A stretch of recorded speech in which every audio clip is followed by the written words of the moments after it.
Hey, hello everybody. So I'm Helana. I'm the lead programmer at Modern Dream. So today my talk will be about two different kinds of people. If are you the people that just dream and don't do anything about those dreams, or are you those guys that dream but actually make those dreams a reality? So I'll really be talking about my path, and I'm definitely one of those that dream and makes my dream come true. So what was my dream? Before I graduated, even before going to university, I knew that I wanted to work on something that combined art and technology. Some of those paintings they're some of my favorite artists. My background was actually in arts, but I also study maths and physics. So that allowed me to go to university and have a technology degree, a computer science degree. I had no idea how to get there. So I knew I was going to be challenged because I had never programmed before, but I knew I wanted to do a computer science degree. I was scared. I came to England. It's like a completely different country for me, a different language, completely on my own. So all of that scared me. But I was determined. I had an ambition that I was going to achieve my dream, and I just tried. Of course, I was probably going to fail. I was scared of failing, but I succeeded. And this is the story that I'm going to tell you about today. So I studied at Oxford Brookes University. I did a computer systems and multimedia systems degree. My degree was a 4-year course, where the 3rd year I went to do a placement year. And I went to work at Symantec as a QA engineer. And for the first few months at my job, I sort of realized that there was definitely not what I wanted to do after I graduated. So sometimes it's actually good for you to just go out there and try different things, just to make sure that that's exactly what you want or not want to do afterwards. So I came back to university and I thought, right, this is not creative enough for me. How can I achieve that? And I thought, the games industry. I love games. Games are art for me. There's quite a lot of art involved in that. And I could be a programmer, my technology side of things. So I went and researched for different job descriptions. And I saw I needed C++. And it's like, my course didn't support C++. Again, I was faced with a challenge.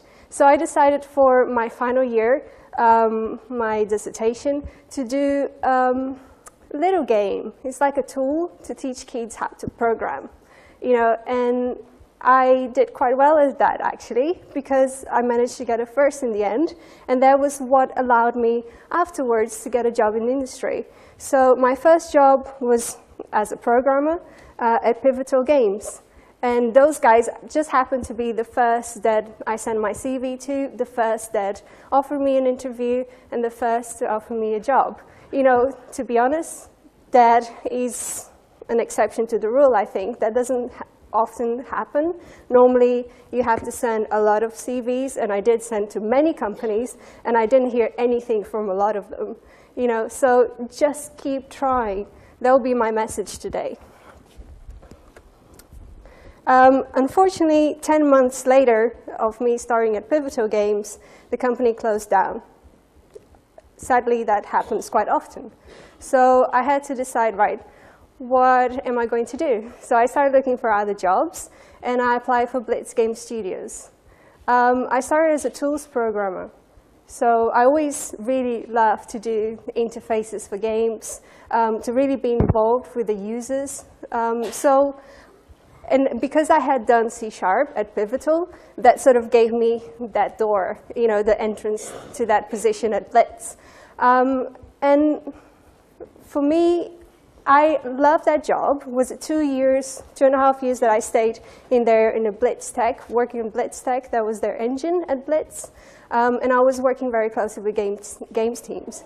But after 3.5 years, I decided, okay, I want to do something even more creative, and I asked those guys if I could join their game teams. I wanted to be there in the firing line of making games. And that's how I started working on Epic Mickey 2. So I was working on the Wii, Xbox 360, and PS3. It was a great experience for me. And after 1.5 years of working on that game, it was with Disney, so it was quite an exciting challenge in that sense. I worked on Ace of Spades, completely different game. It was in Python. It was actually an indie game before. So I achieved. I achieved what I set to do. But that wasn't enough, of course, because we always keep dreaming, right? We don't have just one dream. Unfortunately, Blitz Game Studios closed last year, September last year. And even though I achieved my dream, I was again faced in a situation of, right, what's next? So that's where Modern Dream sort of comes in. Before Blitz closed down, about 2 years before that, I started creating some indie games together with Ollie, doing the art. I was doing the programming side of things, and we were also working with a really nice guy called Chris Randall doing the music for it. These indie games, they were extremely simple. So the Category Milk was our first game. It was about 15 minutes sort of game experience. We released it for free. We were actually learning how to use Unity. I think that was really the intention behind it. And for us, it was an opportunity of combining our passion again for all the art. So you can see the influence of different artists, Kandinsky over there. And the music, because the music really, gelled really nicely there. So a year after releasing the catalog, The Milk, we started working on the Bundle Affair. And for us, there was giving ourselves more challenges. It's like stepping up a notch every time we do a new game. So the Galagon Milk was something so simple. It was like up and down. There was the only 2 keys to control the game. The Bundle Affair was up and down, and you could go faster. You have 3 keys. But it's all about having that art again. But it was a 3D character, even though it looked 2D. Endless Runner. Is working on making that dream a reality and challenge yourself all the time. So going back, Blitz closed down in September, and that's when Modern Dream officially, came to the market. So it was funded in September, and we actually finished Typing of the Dead for Sega. That was a game that was being developed at Blitz, and when Blitz closed down, we sort of finished that game for them. So it's like 6 weeks of development. Extremely challenging. But yeah, I just can't read my slides. Yeah, and we were nominated at one of the most promising startups, which for us, it was like, wow, that's a great achievement, after all of that hard work. But that finished, in November. So it was six weeks of development. And who is Modern Dream? Modern Dream is passionate about making games, making fun experiences, making games where the art and the music take center stage, where they combine and they are in symphony with each other. And we appreciate the players' times as well. It's like in this day and age, really, who has time to play a 50-hour game from start to finish? Any of you? No one. Okay, so many games are out there, and we all want to try those different games as well. So it's quite hard. So for us, we always want to try to make short experiences, but experiences that are worth the player's time. So this is the game that we are currently working on. We started in January. LA Cops is our first indie full-time title, and we're so excited about this game. For me, it was a super challenge in terms of programming. So that's when I became the lead programmer at Modern Dream. I was doing all the gameplay code for it. Ollie was doing all the art and project management as well. And we had some freelance guys helping us out. So Chris Randall is doing the amazing soundtrack, like a rock soundtrack of the 70s. And we had some of those freelancers helping us out with some of the art, some of the back end of Game Center and Steam integration, and animation. So what is LA Cops? It's a 3D shooting game. So if you think, some people say that it reminds them of Hotline Miami, but what you can sort of rotate the camera 360 degrees. You have the visuals that for us was very important to have it there. If you remember the slides from the Button Affair, we sort of brought that art back into LA Cops because we wanted to develop it further.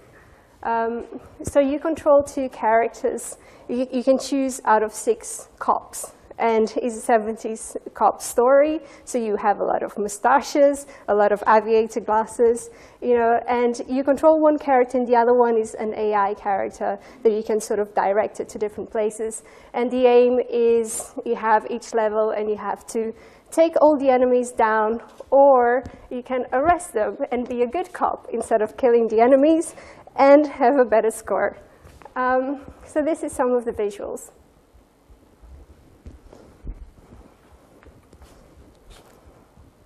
The game is currently on Steam Early Access, and we are just starting a port for Xbox One, and hopefully next year for PlayStation 4 as well.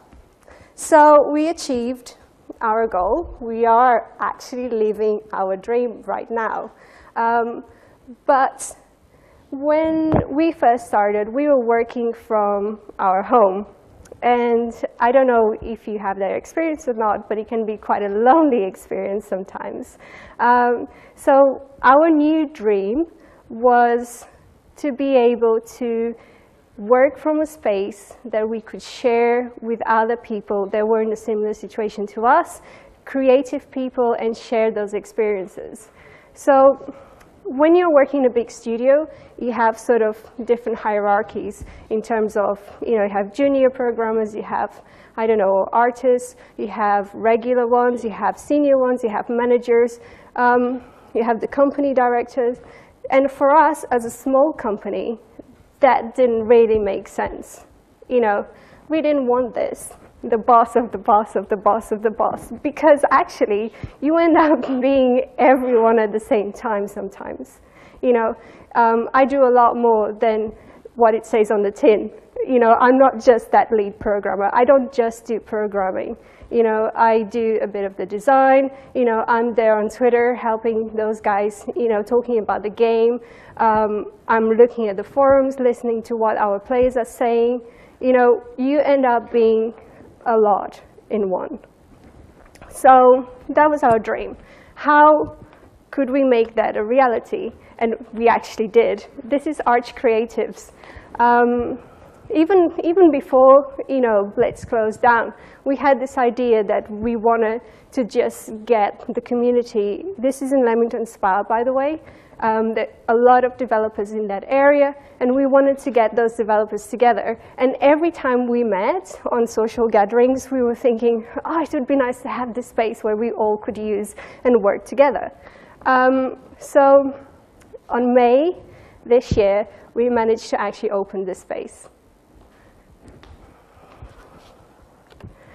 So this is where there are 3 companies right now working there, Modern Dream being one of them. The first game is going to be released next week, so it's Luma Deliveries on iOS. We are very excited for those guys. And there's also Calvino Noir working from there. We also have different freelancers coming by.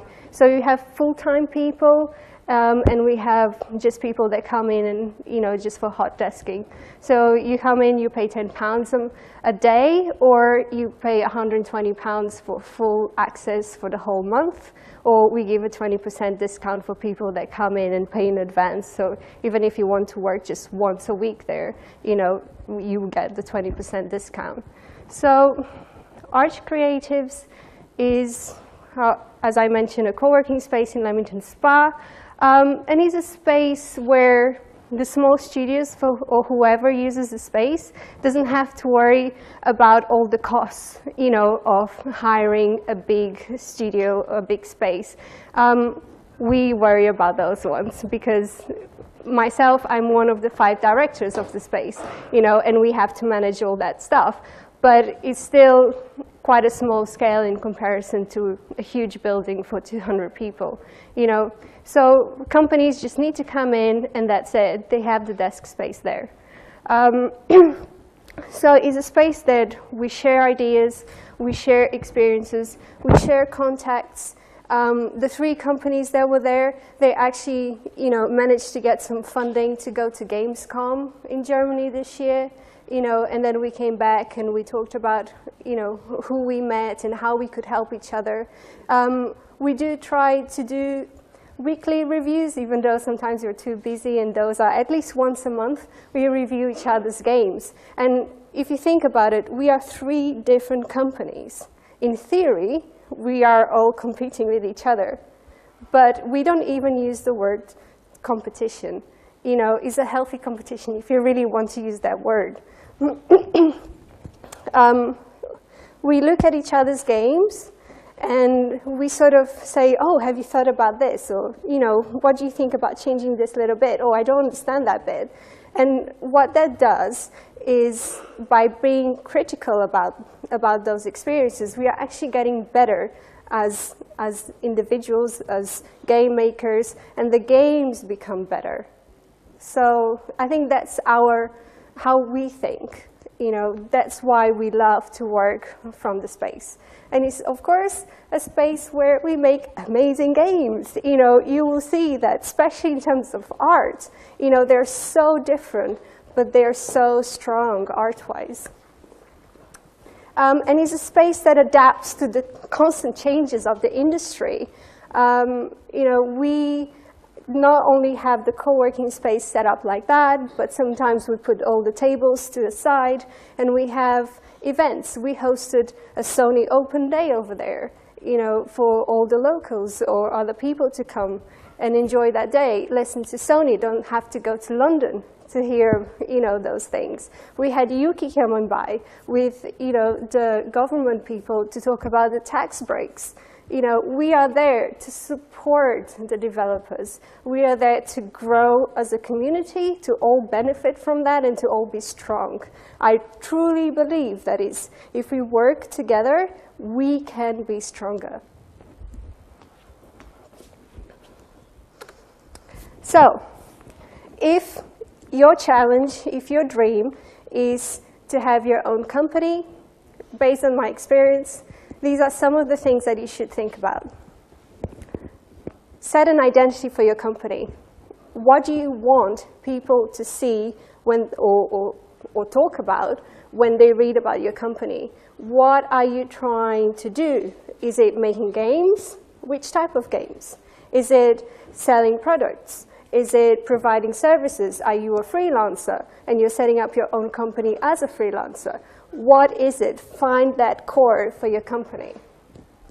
Choose a company name, a good one, a name that people will remember, that is not offensive. It's like if you tell your friend that idea for that company name that you got, ask him tomorrow or in a week's time if he remembers what that name is. And if he doesn't, maybe it's not a good name. It needs to be catchy, something that people will always remember. It's like, oh yeah, it's those guys. Oh yeah, and they do that thing. Work on your labels as well. Work on a good icon. Something that is relevant to what you're doing as well. Because very often you will need very straight away, really, when you set up, you need business cards because you're going to meet people. Suddenly you become an identity, and you want to share that identity with other people. You know, sometimes you exchange business cards and you look, okay, that looks a bit weird. That's not really professional. You know, that's actually, you know, this picture's a bit offensive. You don't want any of that to be associated with your company.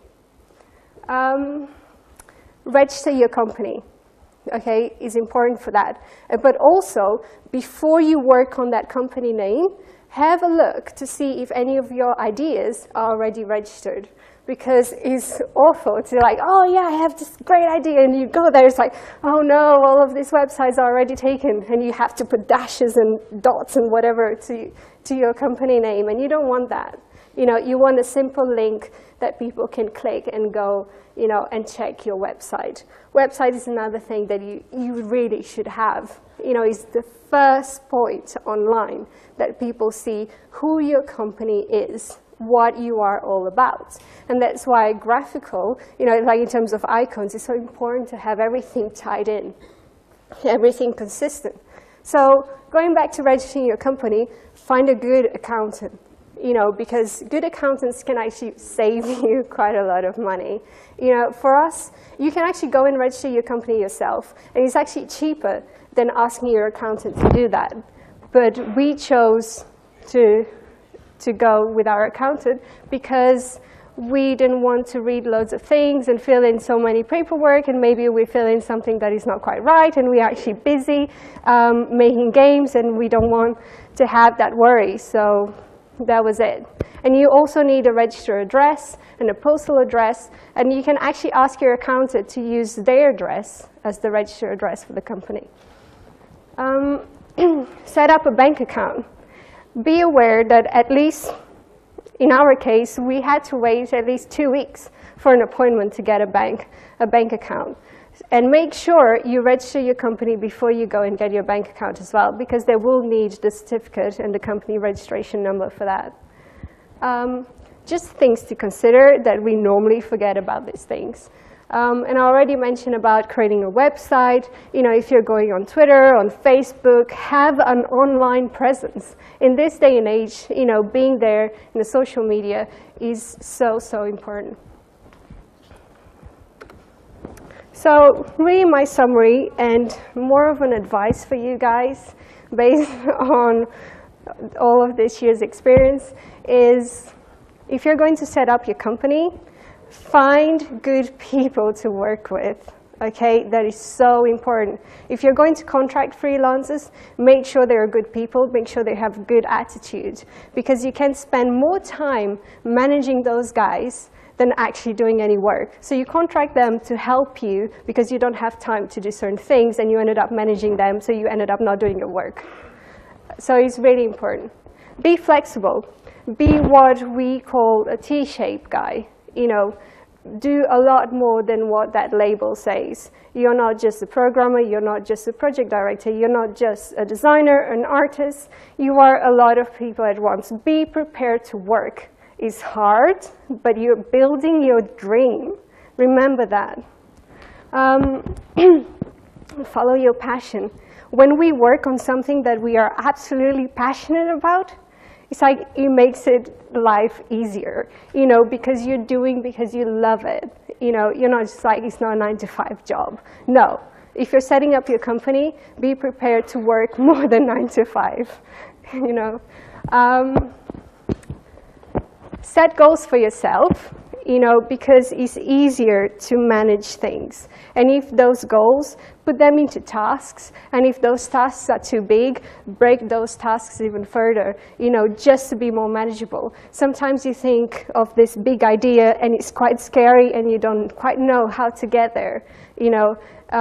So break that down, because it's very easy to then see the bigger picture and see that you're accomplishing things towards that big goal. Work on your skills. You want to be the best at what you do.